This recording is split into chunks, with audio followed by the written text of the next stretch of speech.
नमस्कार ऑडियंस। हम लोग आज फिर से उपस्थित हुए हैं अपने खन्ना चाचा के साथ और खन्ना चाचा हमारे कुछ एक नई बात पे हम बात करेंगे। जैसे कि आज हम बात करने वाले हैं कि आज के समय में कथा वक्ता कौन, कथा बोलते हैं वो सबसे अच्छे कौन है जो कथा अच्छी तरीके से सुनाते हैं। सबसे अच्छे प्रिय राजन महाराज जी हैं। अच्छा। सबसे कथावाचक में और दूसरे नंबर पे हैं अंधराचार्य। अच्छा, दूसरे नंबर पे अंधराचार्य हैं। सबसे श्रेष्ठ राजन महाराज जी हैं। अच्छा, राजन महाराज जी हैं। तो अच्छा, आप राजन महाराज जी की कथा सुनते हैं? हम सुनते हैं, बहुत प्रिय दिल में मानते हैं। अच्छा, तो अनुरुद्धाचार्य जी को नहीं सुनते आप? कम सुनते हैं। अच्छा, एक इंद्रेश जी उपाध्याय जी हैं, बहुत सरल स्वभाव के हैं। तो आपने इंद्रेश उपाध्याय जी को सुना है कभी? राजन महाराज जी के अंदर बहुत बढ़िया भाव है। नहीं, ये बात तो है, हम नहीं कह रहे हैं, अच्छे वो भी है, कथा बहुत अच्छे हैं। लेकिन जैसे देवकी नंदन ठाकुर है, वो कैसे हैं?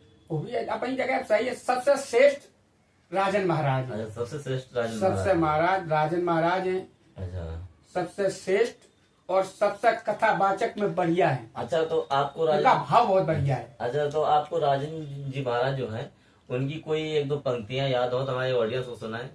तो उनने जब भगवान श्री कृष्ण की अंगुली कटी थी, तब द्रौपदी की जब अपनी साड़ी फाड़ के बांधी थी, तब उनने कही थी, भैया आज अगर नहीं आए, देखो ने कही चीर खिंच रहा था, भैया जब वो याद करो जब अंगुली कटी थी, चक्र से जब मारा था सुषपाल को, भगवान श्री कृष्ण ने, तो उनके वो उनके अंगुली में लग गया था। तो वहाँ द्रौपदी थी, तो उनने वो अपनी साड़ी फाड़ के बांधी थी। अच्छा, उन्होंने बांधी थी। जब द्रौपदी का चीर खिंच रहा था, तब उनने बोला द्रौपदी ने, भैया अगर आज तुम नहीं आए, वो दिन याद करो जिस दिन अंगुली कटी थी, वही साड़ी आज नंगे नुहारी हो रही है, वही साड़ी आज नंगे नुहारी हो रही बड़ी सभा में। भैया आज तुम नहीं आए तो आज से कभी हमारा तुम्हारा रिश्ता टूट जाएगा। अच्छा, तो ये भगवान श्री कृष्ण महाराज जी गए थे, ये राजन महाराज जी ने कथा में सुनाया है। अच्छा, राजन जी महाराज है। हाँ, बहुत अच्छी तरीके से समझाते हैं। हाँ। अच्छा, और कुछ याद है जो महाराज ने फिर कहा कि भैया आज सभा में तुमको आना है। तो भगवान श्री कृष्ण उपस्थित भी हुए थे।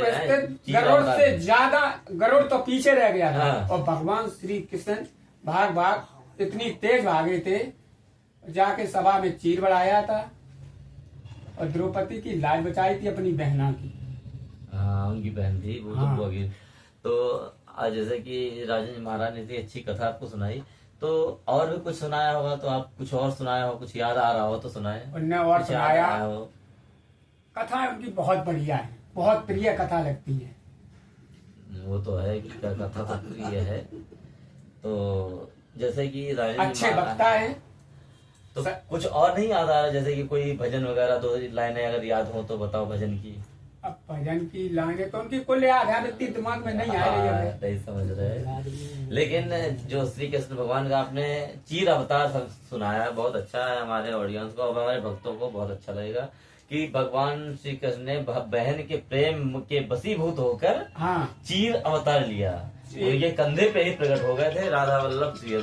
तो हम अपनी ऑडियंस से कहते हैं, आप जैसे कि हमारे चाचा के श्रीमुख से सुने हैं कि भगवान श्री कृष्ण का चीर अवतार भी हुआ था, तो आप क्या कहना चाहते हैं? और राजन जी महाराज की भी अच्छे हैं और इंद्रेश जी उपाध्याय राजन महाराज के चरणों में वंदना करते हैं। श्री जय जय श्री राधेश, जय जय श्री राधेश।